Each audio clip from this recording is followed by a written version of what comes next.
आप सबको जय मसीह। आज की रात में मुझे परमेश्वर ने मुझे वचन दिया है।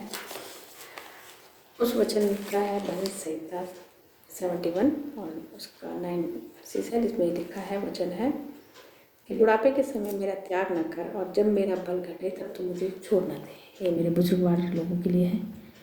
ये उन लोगों के लिए है जो बुजुर्ग में चल रहे हैं, इस टाइम अपने उम्र के उस पड़ाव में है, जो हम बुजुर्ग तरफ बढ़ते हैं, जब हमारे बच्चे बड़े होने लगते हैं।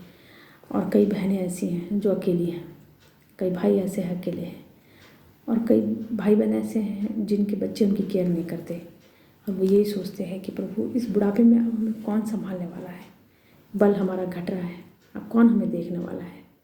बच्चे हमारी सुधि नहीं रखते, शरीर अब ढलता जा रहा है, दवाइयों के लिए पैसे नहीं हैं, कौन संभालेगा। मेरे भाई मेरे बहनों, परमेश्वर का वचन लिखा है यशायाह 46 में, आप देखेंगे उसका 4 अध्याय में, तुम्हारे बुढ़ापे में भी मैं वैसा ही बना रहूँगा, और तुम्हारे बाल पकने के समय तक तुम्हें उठाए रहूँगा। मैंने तुम्हें बनाया और तुम्हें लिए फिरता रहूँगा। मैं तुम्हें उठाए रहूँगा और छुड़ाता भी रहूँगा। कितना प्यारा परमेश्वर हमारा, जो बचपन से लेके जब हम पैदा भी नहीं हुए थे माँ की कोख से हमें जांच लेता है, और जब हम उम्रदार हो जाते हैं, बुढ़ापे में जाते हैं, अपनी बुढ़ापे की तरह जब हम बढ़ने लगते हैं, जब हम सोचते हैं हमारा कोई नहीं, तब भी परमेश्वर हमें कह रहा है कि वो हमें उठाए फिरेगा।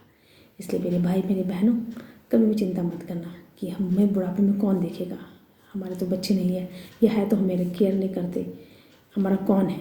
कभी ऐसे मत सोचना, क्योंकि हमारा परमेश्वर बुढ़ापे में भी हमें उठाए के चलता है, क्योंकि वो उकाबों के समान हमें जवान बना देता है, अपनी सामर्थ हमारे अंदर भर देता है। बस एक शर्त है, प्रभु में लगे रहो, उस पर विश्वास रखे रहो, और देखना जवानी से, बचपन से लेकर लास्ट स्टेज तक परमेश्वर में कैसे संभालता है।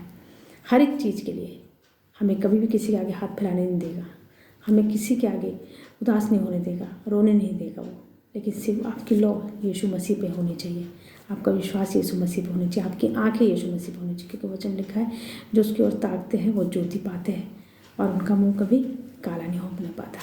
इसलिए मेरे भाई मेरी बहनों, अपनी इस अवस्था में कभी भी आप उदास मत होइए, परेशान मत होइए, सिर्फ परमेश्वर से विश्वास रखिए, क्योंकि उसका वादा है वो हमें उठाए फिरता है, और बुढ़ापे में भी वैसा ही बना रहता है जैसे वो हमारे पैदा होने से पहले हमारे साथ कहता है कि एक दूध पीते बच्चे को उसकी माँ भूल सकती है, त्याग सकती है, लेकिन मैं ना कभी तो छोड़ूंगा ना कभी त्यागूंगा। ये खाली छोड़ना उसका छोटेपन से नहीं है, जवानी से नहीं है, हमेशा का वादा है, हमेशा का वादा है। जब तक परमेश्वर ने हमें इस पृथ्वी पे रखा है, जब तक का उसका हमसे वादा है, लेकिन सिर्फ वफादार वाला जीवन दीजिए उसको, क्योंकि जब हम खुद एक वफादार इंसान को चाहते हैं तो परमेश्वर भी अपने बेटा बेटी को चाहता है कि हम उसके साथ वफादार बने रहें।